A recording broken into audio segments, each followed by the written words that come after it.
So welcome in, Coach. Our Mountaineer game Wednesdays at 8 o'clock, which is a little bit later than normal. HC Network. So with that, Curtis, go ahead and start it, please. Hey, Coach, just taking a look at UNC Asheville, it looks like number 4, Drew Pember's numbers just kind of jump off the page on both ends of the floor. Just curious what you've made of his season so far and the challenges he'll pose on Wednesday. Yeah, Pember's especially offensively, just having an absolutely phenomenal year, averaging a double-double.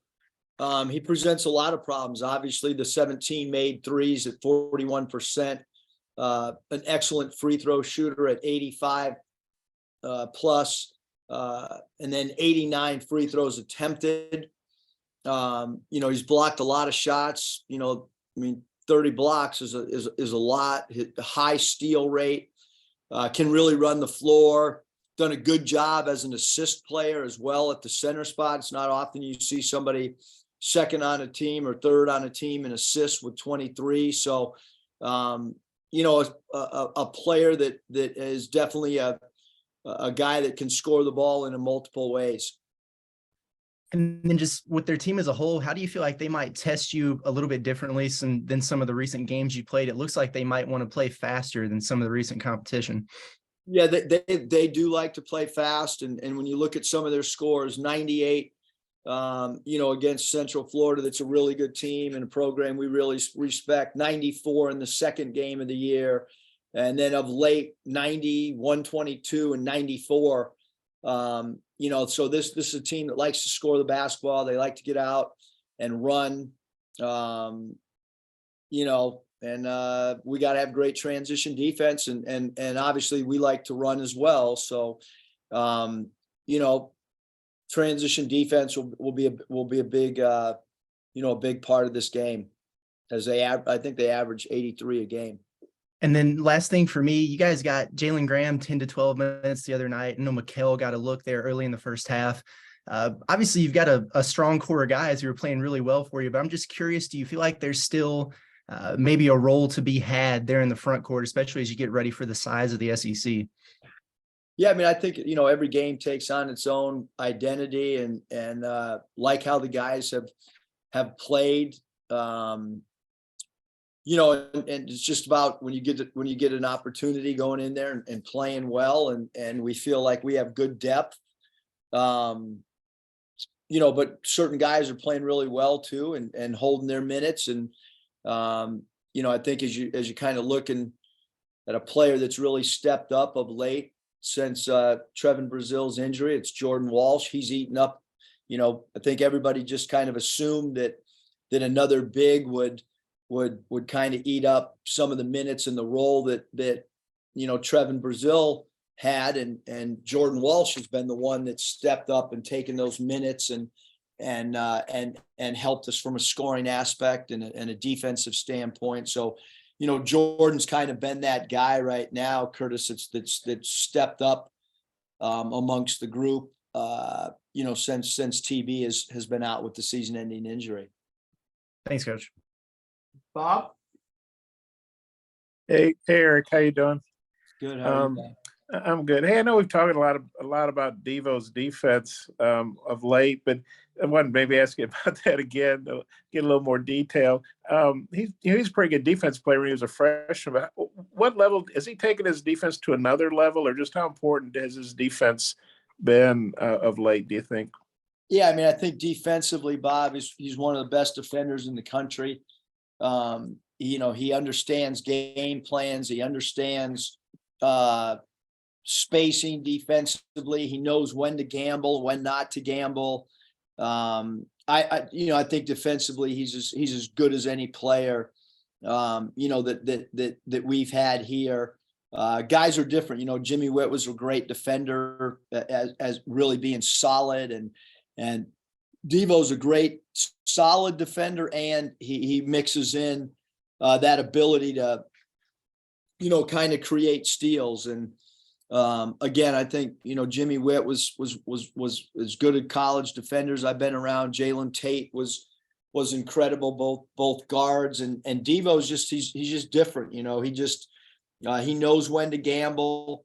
He knows when not to gamble. he puts just absolutely immense pressure on the basketball. And, you know, he's a player that his defensive tenacity kind of fuels our transition offense a lot of times.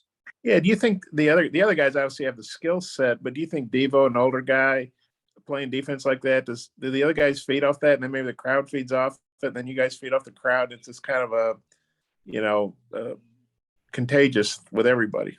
Yeah, I think anytime you have a guy, especially out on the ball, that puts the kind of heat and pressure and turns the ball handler, I think everybody, you know, feeds off of that for sure. And then getting back to Pember for a minute, did you see the video of him hitting that three to beat, I guess it was East Tennessee State? I just wonder what you thought of that play. And I guess he was at University of Tennessee. He played for the Vols, but he wasn't playing much. And he transfers, and he's turned into a star player there. You know, defensive player of the year last year, and he's leading them in scoring. So he really does it all. Just wonder what you thought of that shot, if you watched video of it yet, and just what do you think about, you know, here's a guy that was kind of, wasn't getting in for Tennessee, and now he's gone someplace new and is doing real well for himself. Yeah, I mean, I think that's one of the, you know, everyone talks, you know, about the portal, and sometimes people don't see the positives, but I think that's a cool story that, you know, that Drew is having the year that he's having, and had a great year last year. And, you know, the shot he took, you know, he's a player that you just can't give airspace to, and you got to crowd him, and he's got a pretty good first step off the bounce. So that's why he's a tough cover. But that was a shot that, under pressure, under duress, game-winning shot. I mean, that's why he's one of the top guys in his league, if not the top player in their league. And then I think I read this right in their notes that Jones is their all-time leading three-point career guy, and they're shooting about 40%. How good are they? How dangerous are they as a three-point shooting team? Than Jones in particular. They're a great three-point shooting team. They really are. They shoot deep shots. They shoot quick shots in transition. They shoot shots with confidence. You know, and Jones is a player that you got to locate, find. You know, he's got 62 made field goals, and 37 of them are three balls. So it's important to try to locate him as quick as possible, and you know, not allow number three to get catch and shoot rhythm threes. Okay, I got a couple more, but I'll turn back to Mike if time allows. Thanks, Eric. Thanks, Bob. Bob, no one else is lit up, but so go ahead and ask another question. But if you do have a question for Coach, either raise your hand or turn your video on. So Bob, go ahead. Okay, well, this is Eric's lucky day. I know how much he loves answering my questions. That's true. I do appreciate it. This is the last game before Christmas break. You got a lot of young guys, and even the older guys, a lot of them are pretty far from home, you know, DC or Arizona or whatever. Just, is there any concern, or kind of how do you approach that? You want to make sure the guys are focused. You just come off two great neutral site wins, I guess, even though North Little Rock's a home game. But how are you approaching that, you know, with Christmas almost being here with the guys?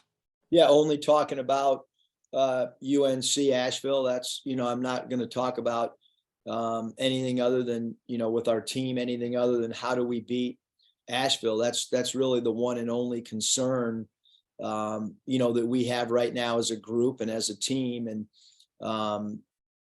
you know, we've had a what I would consider a really good non-conference, and we have one other game before we get into SEC play. And then amongst that will be the Baylor non-con game as well. But, you know, we've got to be extremely focused, you know, because during finals and you know, during holidays, you know, you just don't want any, you know, you don't want to be distracted.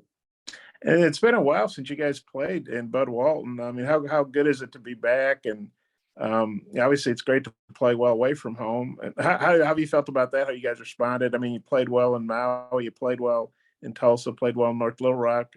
But how do you feel about that? And then how do you feel about getting back to your home court on campus? Yeah, no, our guys have done a great job of playing really well away from Bud Walton. Obviously, you know, everyone likes playing in Bud Walton, we hope to have a great crowd, another week where we're ranked in the top 10. And, obviously without the students being on campus because of the break, we need everybody else to bring a little bit more energy and enthusiasm without the students. But, an opportunity for our fans to watch us play. And like you mentioned, Bob, we haven't played at home in a long time. And then we have a little break, and then we go on a road game to LSU. So certainly hope that, that we have a high energy crowd on Wednesday. Mike Morrell, their coach, of course, he was at Texas with Shock. I just wondering if you know him at all, or what you know about him, or your thoughts on facing him. Yeah, I know he does a great job. I like the style of play that they play. Don't know him personally. I have not really, run into him recruiting or any of those, but have tremendous, after watching his team on tape, have tremendous respect for the job that he does. And they have a style and identity that makes them unique to try to prepare for. So really like what he's done with this team, and like the freedom that he gives them, and like how he's created a system that players probably really enjoy playing in. And I know you probably haven't had practice since the game, but how's Nick doing? Still everything? Yeah, we literally, I was meeting with the staff, and we practiced in 15 minutes and 48 seconds. And once I get down there and around the team, obviously we're starting our prep today on the court. So don't have any updates other than the fact that we're going to go down there and get ready for UNCA. Okay. And anything else you want to say about anything? Ty, you got a question? Oh. Yeah, something. Coach, your old mentor, Chuck Daly, used to battle the old 80s Showtime's Lakers. And I know, I think it was during the broadcast where Chuck said Showtime on the broadcast. Do you see any similarities with the way how your team plays to that 80s franchise team, Los Angeles Lakers? I like the fact that we have, multiple players that can bring the ball up the floor. We don't rely on just one guy. I like the versatility, and I don't really like to compare teams or players to anybody, but obviously that team had a really tall point guard in Magic Johnson, and Anthony Black has great size. And again, just because I was growing up in San Diego and always been a Laker fan, Worthy at the 4 spot was really kind of a small forward, and Jordan Walsh is a guy that I guess if you wanted to play that compare game, Jordan can make perimeter shots like Worthy did, and he can also beat people off the bounce and crash the offensive glass. And so I think there's again, I don't like to compare, but we are playing with good offensive freedom. And I don't have the old Lakers roster in front of me, but those two comparisons, off the top of my head, I'm not going to really compare Michael Thompson with Mackay right now, because I don't see their games being that similar. But yeah, we like to play in transition. We like to That's fair. play with some flair. All right, Coach. I kind of on that subject. Go ahead, Ty. Go ahead.